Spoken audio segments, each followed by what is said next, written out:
Dari yang dulu suka nyanyi di depan orang tuanya doang, sampai nyanyi di depan jutaan orang.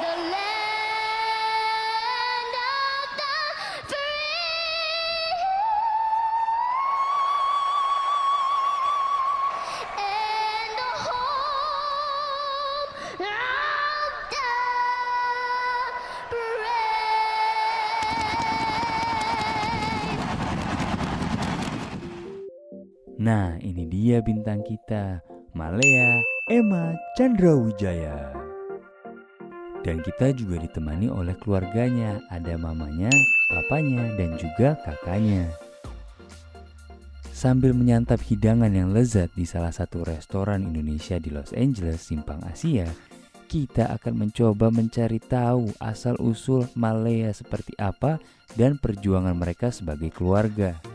Jadi buat teman-teman yang sedang menyaksikan, duduk yang manis, jangan lupa minum air putih, dan perkenalkan. Nama gue Yafi Fairuz dan kalian lagi nonton channelnya Anak LA. Let's go.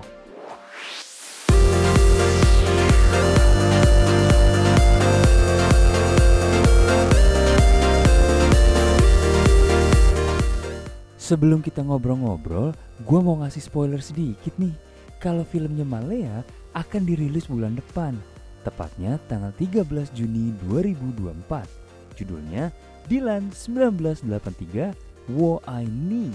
Jadi langsung serbu bioskop terdekat kalian. Kamu itu cantik. Kalau Bunda jadi Dilan, Bunda juga pasti gangguin kamu. Bunda. Oke, jadi kita langsung ngobrol-ngobrol aja guys sama Malea. So, Malea, how are you first of all? I'm good, how are you? Ya, good. Kalian sering makan ke sini? Suka makan di sini? Sering, ya. Enak banget ini. Enak this restaurant. banget. Yes, The best Indonesian restaurant in LA. What's your favorite dish kalau ke Simpang? The nasi kuning. Nasi kuning ya. First time I found out about you is from that video yang di LA Galaxy.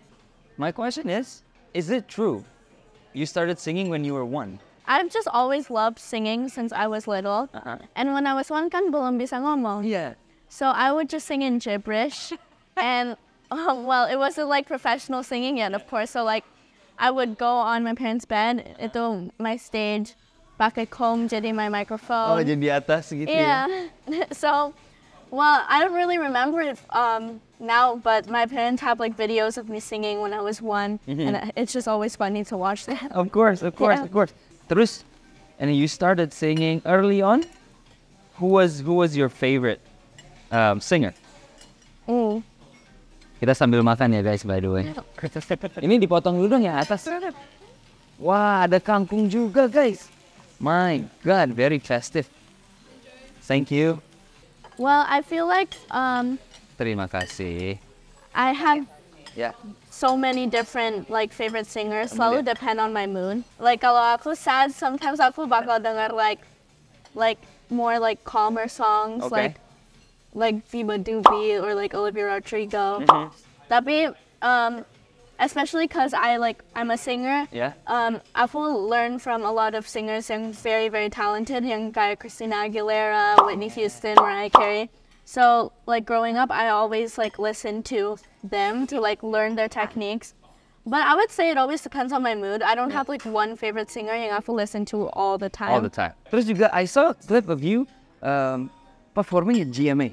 Oh. Yeah kan? Yeah. With what's her name? Jennifer Holiday? Yeah, Jennifer Holiday. Yeah. So itu kan it's from previous generations. It's not even from my generation. How did you find out about her? At that time, I was actually obsessed with the song "And I'm Telling You" from Dreamgirls. Okay. And so I watched the video of Jennifer Holiday watching it because that's the original, right? Yeah. And yeah, I thought she was so talented because she really is. Like, Right. voice dia powerful banget. Sama whenever aku practice lagu itu, selalu aku dengarnya Jennifer Holiday's version. Got it. Yeah. So I always had like her like technique and her voice always in my head. Jadi pas I got the opportunity to sing with her, itu beneran I was like really really happy. Senang banget ya. Yeah. And she was also really, really nice. Of course. Yeah. Then that was actually pertanyaan selanjutnya, the next question, which is, how does it feel nyanyiin lagu with the actual singer. It's not, you're not just covering atau apa, it's with the actual singer, and you were Like you carried the song.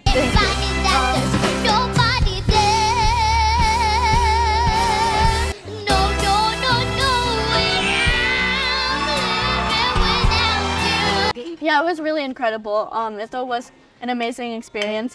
Plus on live television. Jadi kayak the whole thing was just, I couldn't have imagined that would happen, and it did. So I'm really grateful for that opportunity. Kalau penyanyi Indonesia ada nggak yang you like so much atau kayak you're praying that someday you can collaborate sama ini penyanyi? Banyak sih. Banyak. Yeah. Okay. I would say like right now I really like TV, Mahalini. Okay. I'm into Sheila and Seven too. Oh yeah. Yeah. Sheila and Seven. Like Sal Priadi, like those singers I really like. But if I had to choose one, mungkin Hivi sih. Oh ya? Yeah, I like Pelangi, and it's like the pelangi kau di sini. Yeah, I like that song. It's a lot. I like that new album that they like with the blue train. Yeah.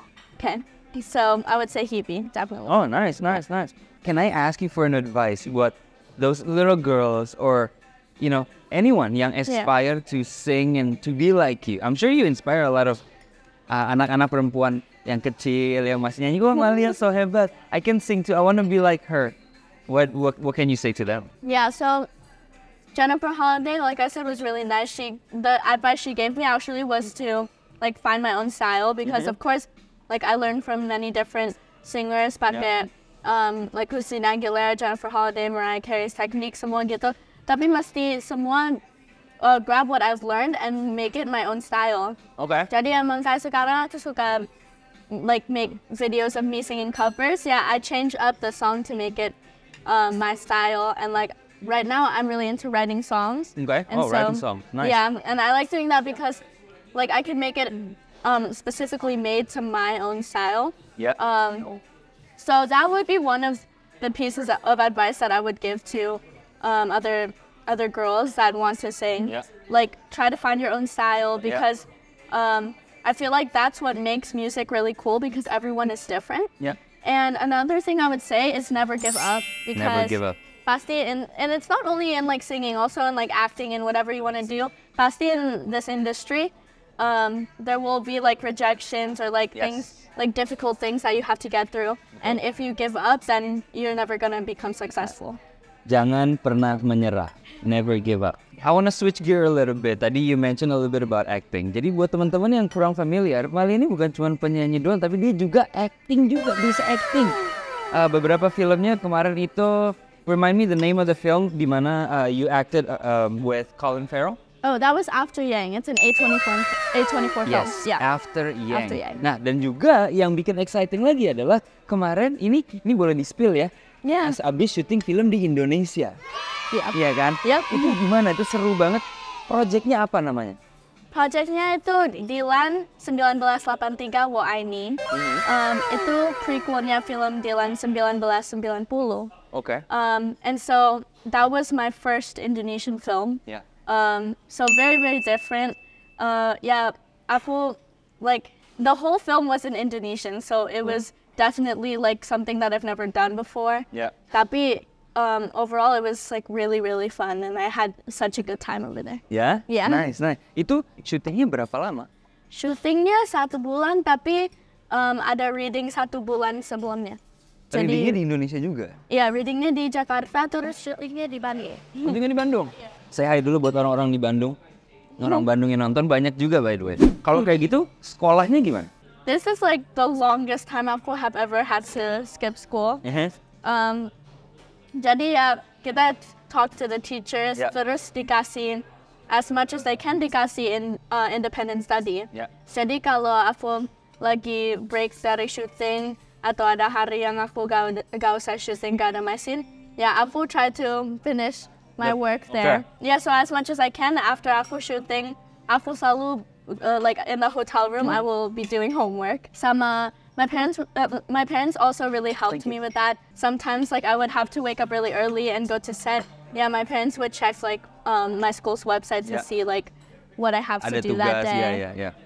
Tapi emang gak bisa semua jadi independent study, kayak ada test, Yeah, and harus. like quizzes. So when I came back, I had to redo all of them. Okay. And like during break, I would have to do my tests at school. Oh, berarti sekolahnya is very accommodating juga ya to your schedule and everything. Okay. Yeah. You can speak both bahasa Indonesia dan bahasa Inggris, right? Which one is harder? Remembering the script atau speaking in bahasa Indonesia and make it as natural as it can be? So I feel like luckily for me, it wasn't like both of them weren't that hard to me because kayak ya emang aku udah sering doing films in America, so like learning the script and like breaking down the story and the character and memorizing the lines to me is not very hard. So that wasn't very difficult to me. Speaking the language also nggak terlalu susah, soalnya aku emang kalau di rumah with my parents, with my brother, we speak Indonesian. Bahasa okay, nice. But of course, like I still have the accent, Yes, right? yes. Ya jadi di Indonesia ada acting coachnya, so he helped me try to like kurangin the accent. And of course, we couldn't like totally make me Of course. super Indonesian, but udah kurangin dikit, jadi it's a little more natural. Okay. Yeah. How important do you think, since you're born here ya, karena Yeah. banyak kan anak-anak Indonesia yang lahir di sini gitu ya. How important do you think for you, the American-born Indonesian, to keep bahasa Indonesia in your vocabulary, or to be able to not just speak it, but at least understand it? I think it's super important because, well, no matter where you're born, you're still Indonesian anyway. And I feel like by knowing the language and even just understanding it, it's still a form of kamu respecting your culture. Very good. And especially I feel like most Indonesian families pasti like once in their lifetime go back to Indonesia to see relatives or friends or anyone that they know di Indonesia. Yeah. And I feel like it's so much easier if kamu bisa speak Indonesia. You sang in many different sporting events. Pernah nyanyi di NASCAR, yes? Yeah. Have you done hockey game as well? Yeah, I did ice hockey. I like Kings. LA Kings, Yeah. Lakers. Yeah. Lakers. I'm a Lakers fan. Okay. Yeah. Tapi out of all of the sporting events, which one was your favorite? I would say paling LA Galaxy, Okay. Lakers, sama Dodgers. Oh yeah, Dodgers Yeah. too. Soalnya, yeah, LA Galaxy, the entire thing was like incredible. Soalnya jadi viral videonya. Sama itu like my first like big game that aku sang at. And then Lakers, yeah, I feel like Lakers, as like growing up in America, like of course I would know the Lakers. Yes. Like Apalagi my LA ya. yeah, my friends semua Lakers fans. Yes. So I think it was just really cool to aku got to sit in the front row and like watch the game. It was like really cool. That's amazing. Yeah, and That's then amazing. Dodgers same thing because Yes. Dodgers is like a really big Very part LA. of LA. Nah, ya udah, kayaknya kasihan banget nih dari tadi udah gue gangguin makan dulu karena habis ini kita mau ke Sunrise Tea Studio. Oke, dan sekarang juga nih kedatangan Andrew. Oke, bareng sama Andrew. Jadi kita bakal nyobain boba dan kita akan lihat bakal pesen apa, Malia semua pesen apa. Gue juga belum pernah kesini, katanya enak banget. Oke, let's go. Let's go.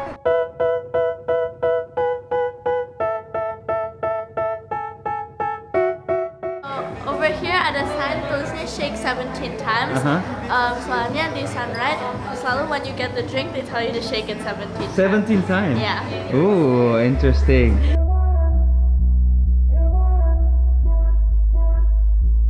Oke, Malia, udah order? Udah. Order apa? Aku order strawberry Yakult. Di sini mereka suka campur like fruit juice with Yakult. Oh ya? And the strawberry one is the best. Ada Yakultnya juga. What about Andrew? Order apa tadi? Aku order yang Sunrise Boba Milk Tea, tapi biasanya aku order yang Oreo Brulee. Itu Oh, enak. nice. Nah, sekarang ini kita mau nanya-nanya dulu sama orang tuanya Malia nih, kan tentunya yang sangat amat berjasa, ya kan? Nah, gimana nih? How do you guys feel with karirnya Malia yang skyrocketing, udah terkenal dan segala macam? Ya sebenarnya dibilang skyrocketing mungkin belum ya, masih baru mulai lah. Tapi ya kita memang bangga banget. Soalnya kan karir kayak gini kan gak gampang ya. Jadi usahanya itu juga banyak gitu. Jadi kayak Malaya itu very hardworking gitu. Latihan lah apa segala macam gitu. Itu it's not an easy thing to do. Jadi ya dengan dia ada pencapaian kayak gini ya kita pastinya tuh bangga banget. Betul. Perlu banyak disiplin. Yang mana itu memang nggak mudah gitu. Betul. Ya, sama juggling sama sekolah juga ya kan. Nah, itu a lot of work. Ini guys, bobanya lihat tuh. Terus katanya tadi harus di shake how many times? 17 times. Alright, 17 times ya. Oke, coba di review dulu Malaya. Sealed it with that and I'm really happy. Oh ya, 10 out of 10.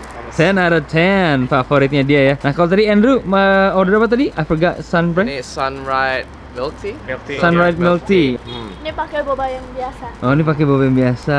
Nice. Kalau ini apa? Ini orange Yakult, Orange Yakult. Coba dites dulu dong. Si enak banget nih. segar banget. Seger banget ya. Pasti seger.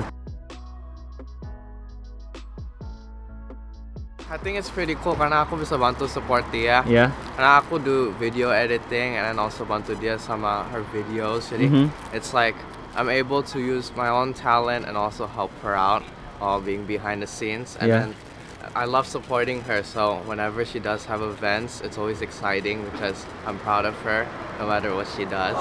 Nice. Yeah. Gua nggak sabar nyobain. Tapi kita kayaknya mau jalan dulu ke sana. We have time. Ya. Oke, udah kita jalan dulu guys. Oke. Ini soal di sini nggak ada tempat duduknya. Jadi kita muter-muter dulu. Oke. Let's go. Nah, ini kita sekarang udah sambil minum boba di taman apa namanya nih? Raspberry Park. Kotanya di mana? Beverly Hills. Beverly Hills, guys. Ini tadi belum sempat review ya. Gua akhirnya bisa nyobain lagi. Kasih lihat dulu ya. Ini kalau mereka mau sponsorin enak sih. Lebih enak lagi ya.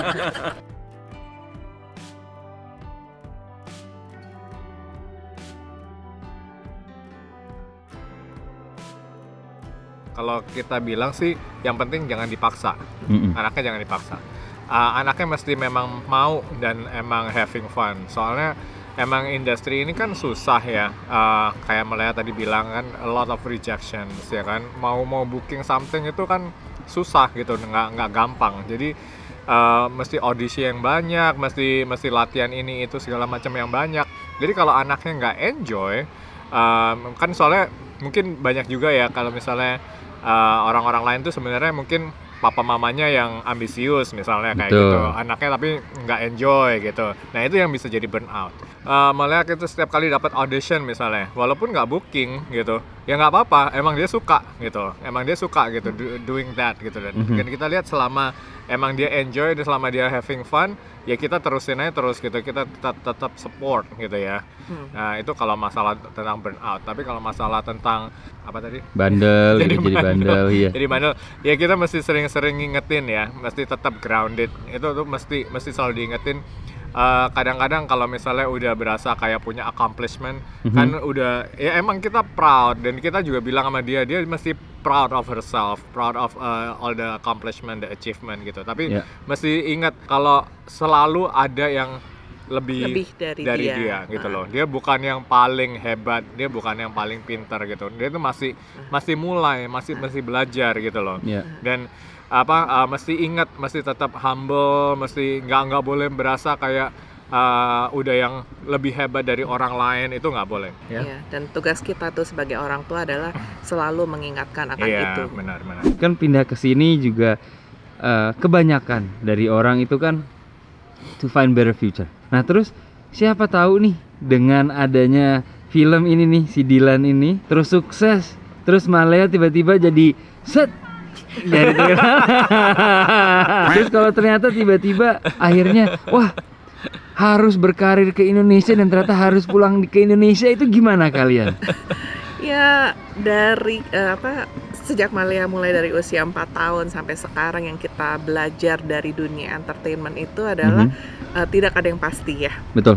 Jadi untuk kita mengambil suatu decision sebesar itu untuk pindah ke negara lain walaupun memang itu negara asal kita, dengan kita sudah berkeluarga, saya juga punya anak yang lebih besar, banyak faktor yang menentukan untuk buat mutusin kalau mau pindah apa betul. enggak. Kalau misalnya sekarang langsung dibilang gimana nih kalau setelah Dilan nih mau pindah nggak ke Indonesia?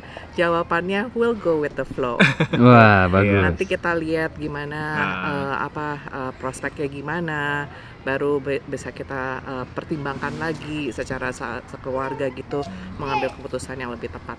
Tapi diaminin dulu deh, moga-moga Dilannya sukses. Sukses. Tapi ya gitu, kayak apa namanya, kan kita go with the flow sama maksud kita nggak mau nutup kemungkinan atau opportunity untuk Malaya juga misalnya dapat karir di negara-negara lain juga. Soalnya kan Malaya ini juga dari TK sampai sekarang udah kelas 7 kan selalu di sekolahnya itu di Mandarin immersion. Jadi dia juga bisa ngomong Mandarin. Gitu loh. Waktu after yang keluar juga dia di interview sama China Press in Mandarin kayak gitu. Iya, jadi kita juga hoping ya misalnya ya sekarang ada terbuka jalan buat main film di Indonesia.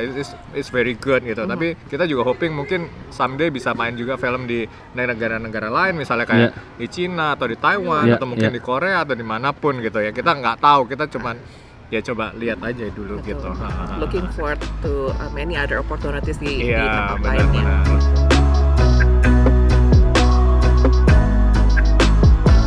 Suka nonton TV, suka message sama teman-temanku, sama going back to nonton TV ya kan aku juga actress, jadi of course nonton film, bisa lihat how other people act juga.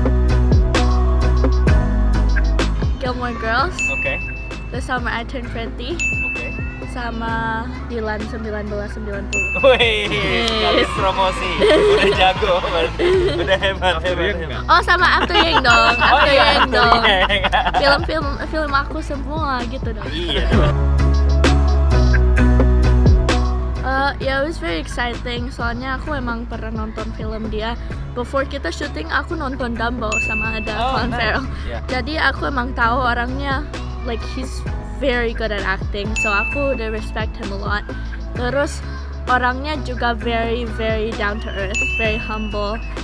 So the experience was really fun. Kalau pas lagi in between scene gitu, mereka juga hangout. Kenapa diambil semua bobanya? Mel ini born and raised here berarti ya di LA ya? Yep. Kan LA ini buat orang Indonesia sebetulnya udah cool banget gitu ya. Udah cool banget, wah semua orang pengen ke LA. Tapi you yang mungkin maybe learn a thing or two about Indonesia, what's the coolest thing that you learn about Indonesia? Well, I feel like Indonesia ada a very distinct culture. Kayak aku growing up as an Indonesian person in LA, my parents introduced me to traditional Indonesian music, which is gamelan. Since I was little, they would play it around the house. Terus itu jadi lullaby aku. Soalnya it was soothing for me, sama aku kalau gak bisa tidur ya listen to gamelan. Oke guys, jadi seperti yang kalian tahu, film agak lain itu kan sempat masuk ke Amerika. Dan by the way juga, tadi gue dikasih sedikit secret gitu. Ternyata dia ada hidden talent setelah nonton film agak lain ya. Yang kita tahu itu logatnya logat apa? Batak ya? Nah, katanya nonton 2 kali guys. Wah, oke, coba sekarang kita mau tes logat Bataknya Malaya. No. Bisa. Aku mau ngomong gini, so aku got my secret talent itu passed down from my dad. My dad is the OG yang ada talent itu, so you should ask him. Kalau ngobrol berdua bahasa gitu gimana? Kamu dulu. Enak kali kau. Enak kali kau.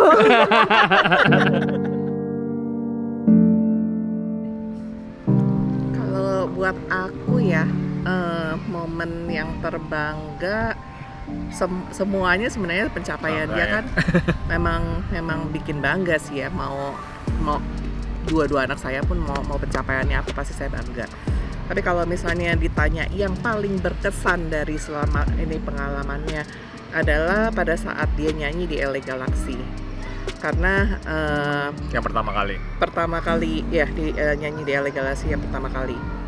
Kan pada saat itu dia nyanyi, kita di depan begitu banyak audience dan audiensnya pada cheering for her. Begitu dia selesai nyanyi terus pada wave ke dia, minta dia tanda tangan bahkan. Senang gitu rasanya, maksudnya banyak orang yang senang dengan hasil nyanyinya Malaya. Terus udah gitu kan besokannya kan langsung dia went viral kan. All around Dari the malam world. tuh. All around the world. Maksudnya nggak cuman di Amerika doang. Kita punya cellphone itu kayak nggak ada berhentinya, banyak message yang masuk gitu loh. Jadi ya itu saya nggak akan pernah lupa sih momen itu. Tapi mungkin untuk suami saya ada momen yang lain yang beda. Iya, semua sih ini sih sebenarnya kayak apa ya? Kayak dream comes true semua lah gitu. Soalnya kan saya juga suka nonton TV ya kan, jadi ngeliat dia di American Idol gitu, terus abis itu ke Good Morning America itu kayak is surreal banget gitu.